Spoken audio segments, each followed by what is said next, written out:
In today's video, I'm going to teach you how to use notebooklm to automatically transcribe audio or video to text for free. By the end, you'll know exactly how to open notebooklm, create a fresh notebook, upload your media, and view the text transcription generated for you. First, open your browser and go to the notebooklm website. If you're prompted to sign in, use your Google account. A quick tip before you start: make sure your internet connection is stable and your audio or video file is accessible on your device or cloud storage. Clear audio with minimal background noise will always lead to a cleaner transcript, so it's worth choosing the best recording you have. Once you're in, look for the option to create a new notebook. Click Create Notebook. This gives you a dedicated space where your source files live and where the transcription will appear. I recommend giving the notebook a short, descriptive name so you can easily find it later, especially if you plan to transcribe multiple recordings. Next, add your media. Click Upload Files. This is where you choose the file you want transcribed. You can use common audio or video formats. Keep in mind that larger files will take longer to process.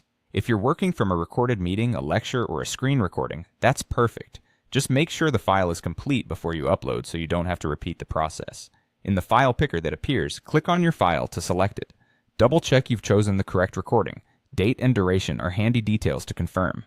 Then proceed, and notebooklm will start bringing it into your notebook. You may see a brief processing indicator while it prepares the content. After the upload finishes, open the file inside your notebook by clicking on it. notebooklm will automatically begin transcribing the audio track from your media. Give it a moment. Processing time depends on the length and quality of the file. When it's ready, you'll see the text appear, organized into readable sections.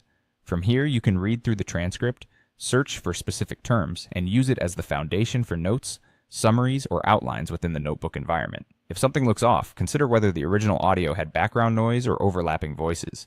Those are common reasons for minor inaccuracies. That's it. You've created a notebook, uploaded your audio or video, and opened the file to let notebooklm produce a free transcription you can reference, refine, and reuse whenever you need.